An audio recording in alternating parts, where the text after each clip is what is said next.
you how I do my candles. So before we get started, I'm just going to list out all of the stuff you need to make a candle. Wax, obviously, a thermometer. I bought this one off of Amazon. A pouring pitcher. This is to melt the wax in. This is the one I use. And a silicone spatula. Your wicks. I use medium. The containers you're gonna pour the candle in. A scale. I bought this off of Amazon too. Your fragrance oil and a glue gun, which I had heating up here already. So when I first started making candles, I actually did not plan on making candles, but the supply store, they sell soap supplies and candle supplies, and like if you do body scrubs and those kind of things, so they basically sell everything. And my boyfriend is obsessed with candles, so I was just like, well, you know what, maybe I should try making him one. And because he's always buying candles and extra foods, so when he realized that he could get his scents that he wanted, he was just like, yeah, I could do this for him. And I thought it was just like melting the wax, putting your fragrance oil, pouring it in your container, letting it dry, light it. No. So for anyone who was thinking like me, no, that is just not all to it. So for the purposes of this video not being too long, I will say if you want to go into candle making, you probably should do your research. Research the type of wax you want to use, the type of fragrance oils you want to use. What else? The container size. The container size is very important. And just general candle making tips, I guess. So the first step I take in making candles is cleaning out my jar first. So this is like an 8 ounce. I think I could probably hold like 9, but I do 8 ounces. And I just spray with some rubbing alcohol inside and the cover as well. So and clean them out. And the second step is putting the wick into the jar. These are the wicks I use. It's a size medium. And before I settled on this jar and on this wick, trust me, I had to do like a lot of testing as well, and it wasn't easy because then like sometimes the candle wasn't smelling, sometimes I put too much fragrance oil, and you will know if you put too much fragrance oil because your candle will sweat on top, and then if you light it, well, you know, it could be flammable and stuff like that. So it was just like, it's so much different little things that you have to learn and be mindful of when you're making candles. So this step is just kind of simple. You just take a heated glue gun, put some glue on the bottom of the tab,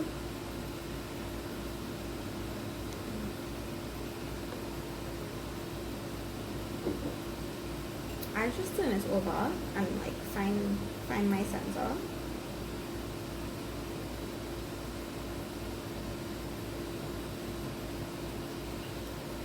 It's probably easier ways to do this, but I mean, it's easy for me, so I guess it depends on the person.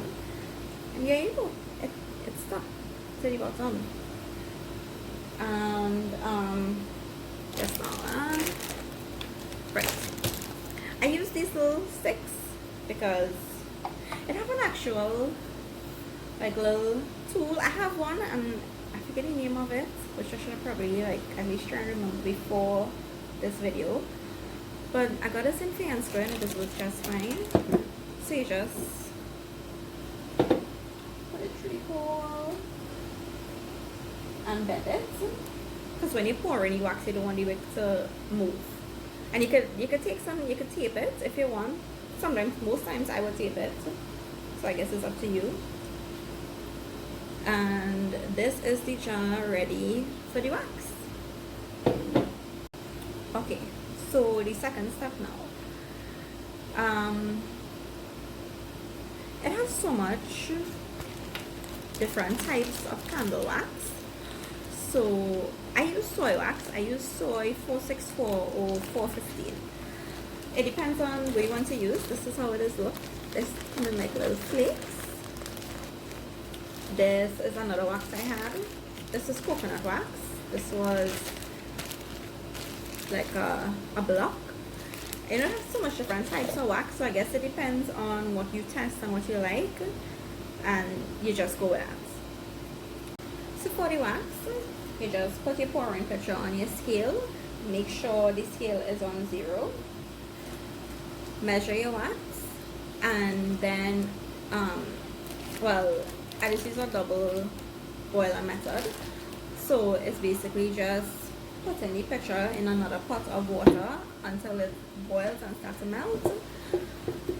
And the thing is with a lot of waxes, okay, so usually they never used to, well, locally at least, but they're supposed to.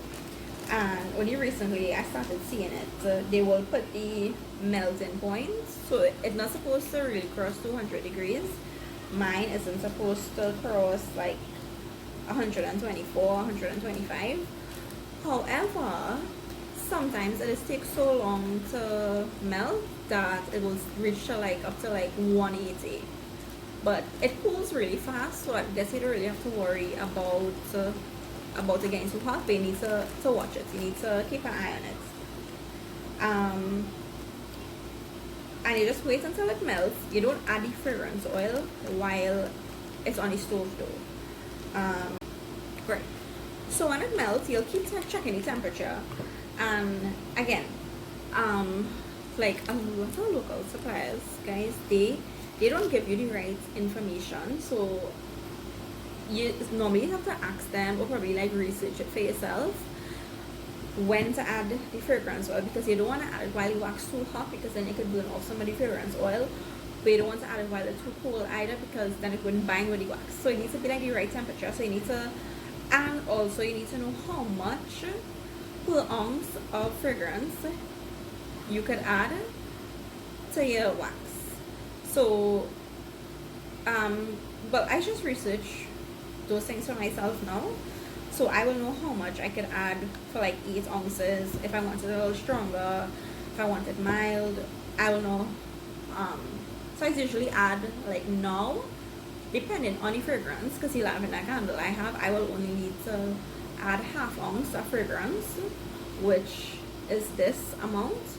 But for other scents, I would probably need to add like an ounce or less, yeah, or probably like 1.5 of this, yeah. And you stir it and properly make sure it binds well, and it also have a pouring temperature, so you need to be mindful of the pouring temperature, because you don't want to pour your wax too cold.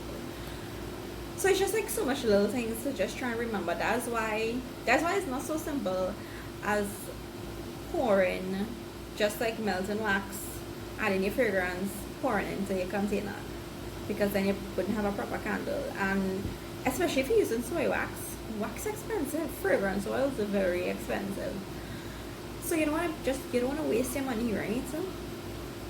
So I guess it's up to you, like whatever your preference is for your wax. Mostly for your wax, really, like whatever your preference is, you will research to suit. But yeah, as long as you do your research properly, then candle making is very easy.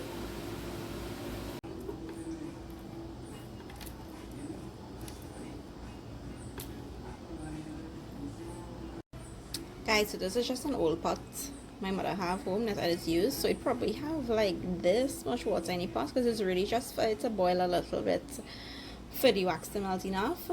And you put the pitcher in the pot until it starts to boil, and as you can see, the flakes inside there, not hot yet. So let's test the temperature and see. So see, okay, so getting somewhere. See the temperature is now.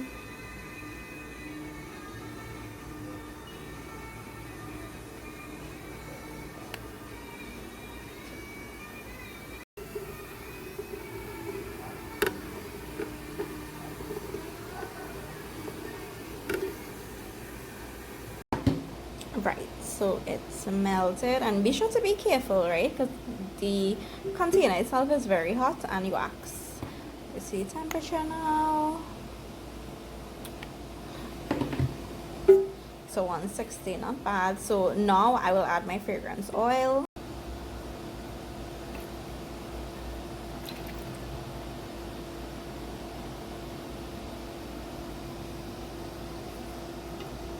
And stir, stir, stir. You probably need to stir for like maybe 5 minutes, but you need to keep checking the temperature as well while you're stirring.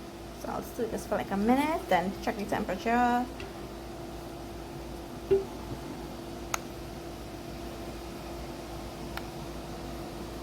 Okay, so not bad. I could probably stir some more. And once the wax reduces temperature, I want it that, you just pour it in.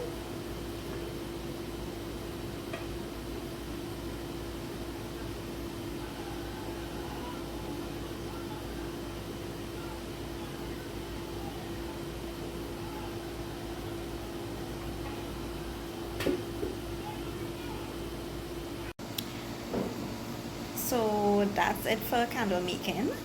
This would be your end result. This is a candle I made like 2 weeks ago. Two things I forgot to mention before. If you wanted to have a colored candle, you would buy candle dye and add it to the candle while it's melting, to the wax while it's melting. And candles need to cure. So even when it gets hot the next day, usually some people, they say they wait 24 hours. Personally, I don't think it's enough time now that I have been making it so long. So I would wait 2 weeks or 14 days, or if somebody, at least a week. So if somebody, like if you do special orders and you know somebody wanted something, at least tell them wait like at least 5 days for it to cure properly, because that way the scent is much better. And yeah, that's it. Thanks for watching.